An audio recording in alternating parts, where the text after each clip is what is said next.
السلام علیکم ورحمۃ اللہ وبرکاتہ نحمدہ ونصلی علی رسولہ الکریم اما بعد۔ برادران اسلام، معزز دوستو، بزرگ اور بھائیوں، توحید اور شرک کے متعلق باتیں چل رہی ہیں۔ پچھلی گفتگو میں ہم نے دیکھا تھا کہ اللہ تعالیٰ ہی حاضر اور ناظر ہے اپنے علم کے اعتبار سے، اور اللہ کے انبیاء وہ ہر جگہ حاضر ناظر نہیں ہیں۔ اللہ کے انبیاء جب اپنے حیات طیبہ میں اس دنیا میں موجود تھے تب وہ جہاں تھے وہی موجود تھے، اس کے علاوہ کہیں اور جگہ حاضر اور ناظر نہیں تھے۔ چنانچہ یہ کیسے عقیدہ ہم رکھ سکتے ہیں کہ یہ انبیاء علیہ السلام وفات کے بعد ہر جگہ حاضر ناظر ہیں؟ کیسے ہم عقیدہ رکھ سکتے ہیں؟ ایسا عقیدہ رکھنا سراسر قرآن اور حدیث کے خلاف ہے۔ پچھلی گفتگو میں ہم نے یہ دیکھا تھا حضرت ابراہیم علیہ السلام، حضرت لوط علیہ السلام، حضرت موسیٰ علیہ السلام، قرآن کی روشنی میں اور احادیث کی روشنی میں ہم نے یہ ثابت کیا تھا کہ یہ حاضر اور ناظر نہیں تھے۔ تمام آیت ہم پیش کر چکے ہیں۔ چنانچہ آج ہم کچھ اور آیت دیکھیں گے مختصر طور پر کہ سورہ نمل آیت نمبر 18 میں ہے، اللہ فرماتا ہے حتیٰ اذا اتوا علی واد النمل قالت نملۃ یا ایھا النمل ادخلوا مساکنکم لا یحطمنکم سلیمان وجنودہ وہم لا یشعرون۔ کہتے ہیں کہ جب سلیمان علیہ السلام چونٹیوں کی وادی میں آئے، چونٹیوں کے میدان میں آئے، تو ایک چونٹی کہتی ہے نملتن یا ایھا النمل ادخلوا مساکنکم، اے چونٹیوں اپنے گھروں میں داخل ہو جاؤ، اے چونٹیوں اپنے گھروں میں داخل ہو جاؤ، لا یحطمنکم سلیمان وجنودہ، ایسا نہ ہو کہ سلیمان علیہ السلام اور ان کے لشکر آپ کو روند نہ دیں، وہم لا یشعرون، جبکہ ان کو خبر بھی نہ ہو۔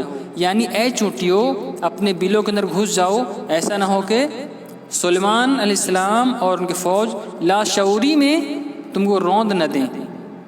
یعنی چونٹی کہہ رہی ہے کہ سلیمان علیہ السلام کو علم غیب نہیں تھا اور نہ ہی وہ حاضر ناظر تھے۔ اگر سلیمان علیہ السلام کو علم غیب کا عقیدہ چونٹی رکھتی تو چونٹی یہ نہیں کہتی وہم لا یشعرون، ان کو شعور نہ ہو، بے شعوری میں تم کو روند نہ دیں، بے شعوری میں تم کو روند نہ دیں، لہٰذا اے چونٹیوں اپنے بلوں میں داخل ہو جاؤ۔ یعنی ایک چونٹی جو ایک چھوٹی سی جانور ہے، اس کا بھی عقیدہ ہے کہ جو انبیاء ہوتے ہیں ان کو علم غیب نہیں ہوتا۔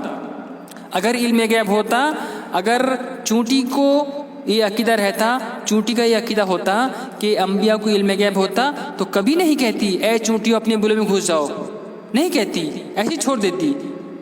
کیونکہ اگر آتے سلیمان علیہ السلام دیکھیں چونٹیاں ان کو نہیں روندتے، لیکن چونٹی کہتی تم روند سکتے ہیں بے خبری میں، اس کا مطلب ان کو غیب کا علم نہیں ہوتا اور وہ حاضر ناظر نہیں ہوتے۔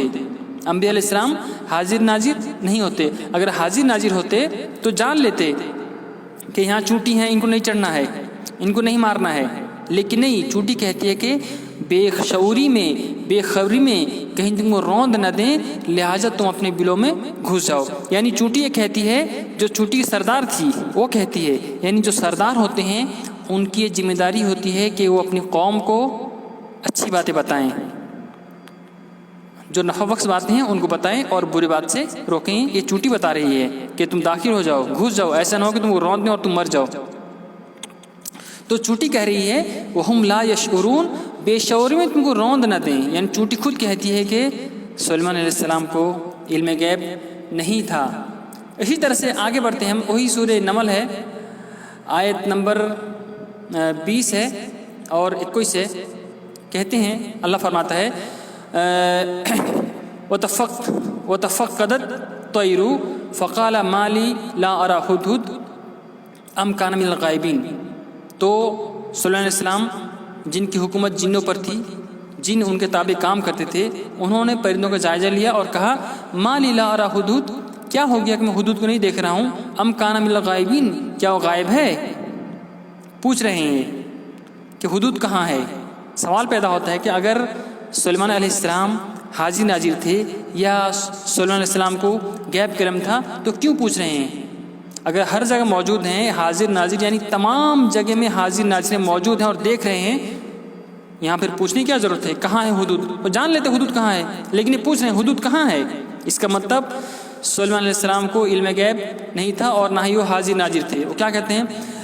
لَأُعَذِّبَنَّهُ عَذَابًا شَدِيدًا أَوْ لَأَذْبَحَنَّهُ أَوْ لَيَأْتِيَنِّي بِسُلْطَانٍ مُبِينٍ کہ میں اس کو بہت سخت عذاب دوں گا یا میں اس کو ذبح کر دوں گا اگر وہ میرے پاس کوئی کھلی دلیل نہیں لے کے آتا. ٹھیک ہے. آگے کیا کہتے ہیں؟ فَمَكَثَ غَيْرَ بَعِيدٍ فَقَالَ أَحَطتُ بِمَا لَمْ تُحِطْ بِهِ وَجِئْتُكَ مِنْ سَبْعٍ بِنَبَإٍ يَقِينٍ. کچھ دیر کے بعد حدود آ کے پہنچا. کیا کہتا ہے؟ أَحَطتُ بِمَا لَمْ تُحِطْ بِهِ کہ مجھ کو وہ بات پتہ چلی ہے جس بات کا علم آپ کو نہیں ہے. أَحَطتُ بِمَا لَمْ تُحِطْ میں وہ بات جانتا ہوں جو آپ نہیں جانتے. کون بول رہا ہے؟ حدود بول رہا ہے. کس سے بول رہا ہے؟ سلیمان علیہ السلام سے، جو اللہ کے ایک جلیل القدر پیغمبر ہیں جن کی حکومت جنوں پر چلتی ہے. ہوا کو اللہ تعالیٰ نے ان کے تابع کر دیا تھا، مسخر کر دیا تھا. ہوا جہاں جانا چاہتے تھے ہوا ان کو اڑا کے لے جاتا تھا. ان کے بارے میں حدود ایک معمول سے پرندہ کیا بولتا ہے؟ أَحَطتُ بِمَا لَمْ تُحِطْ بِهِ کہ میں اس باتوں کو احاطہ کیا ہوں، میں ان باتوں کو جانتا ہوں جن باتوں کو آپ نہیں جانتے. وَجِئْتُكَ اور میں آپ پاس لایا ہوں مِنْ سَبْعٍ بِنَبَإٍ یقین ملک سبا کا ایک یقینی خبر لے کے آیا ہوں. ملک سبا کا ایک یقینی خبر لے کے آیا ہوں. یعنی یہ ایک پرندہ ہے، حدود ہے. وہ کہتا ہے کہ اے صلی اللہ علیہ السلام میں وہ بات جانتا ہوں جو آپ نہیں جانتے. اگر حدود کا یہ عقیدہ ہوتا کہ صلی اللہ علیہ السلام حاضر ناظر ہیں اور وہ عالم الغیب علم غیب ہے ان کو، تو کبھی نہیں کہتا. تو سلیمان کہتے ہیں کہ میں دیکھتا ہوں تم سچ بولتے ہو یا جھوٹ بولتے ہو. ٹھیک ہے. وہ کہتے ہیں کہ اذهب بکتابی ھذا فالقی الیہم ثم تول عنہم فانظر ماذا یرجعون. کہتے ہیں کہ ہم دیکھیں گے کہ تو سچ کہتا ہے یا جھوٹ کہتا ہے. میرا خط لے جاؤ اور اس سے ان کی طرف ڈال دے. کس کی طرف؟ ملکہ بلقیس کی طرف. پھر ان کے پاس سے پھر آ اور دیکھ کہ وہ کیا جواب دیتے ہیں. ٹھیک ہے. تو یہ تمام باتیں موجود ہیں قرآن میں. اب سوال پیدا ہوتا ہے کہ جب حضرت صلی اللہ علیہ وسلم حاضر ناظر تھے، ہر جگہ موجود تھے اور ان کو غیب کا علم تھا، تو کیوں پوچھے کہ حدود کدھر ہے؟ اور پھر کہتے ہیں کہ اگر میرے پاس کوئی وجہ نہیں بیان کرے گا، صحیح بات نہیں بتائے گا تو میں اس کو ذبح کر دوں گا. اگر حاضر ناظر تھے اور حاضر ناظر یعنی ہر چیز کو دیکھ رہے تھے، جان رہے تھے، پھر کیوں پوچھ رہے تھے کہ حدود کہاں ہے، کدھر ہے؟ کیوں پوچھ رہے تھے؟ اسی طرح سے اگر صلی اللہ علیہ وسلم کو علم غیب ہوتا تو انہیں معلوم ہونا چاہیے تھے کہ ملک سبا کون ہے اور کہاں ہے. جبکہ حدود کہہ رہا ہے کہ میں ملک سبا کا ایک خبر لایا ہوں جس کے بارے میں آپ کو پتہ نہیں ہے. ٹھیک ہے.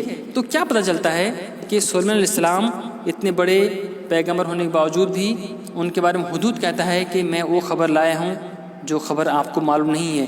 تو جب حدود کہتا ہے کہ أَحَطتُ بِمَا لَمْ تُحِطْ بِهِ کہ مجھ کو بات معلوم ہے جو آپ معلوم نہیں ہے، تو سلیمان علیہ السلام وہی کہہ دیتے کہ اے پرندہ، اے حدود، تو مجھ کو بولتا ہے میں تو ہر جگہ موجود ہوں، ہر جگہ حاضر ہوں، مجھ کو علم غیب بھی ہے. تم کیا مجھ کو بتانے والے ہو کہ ملک سبا کون ہے؟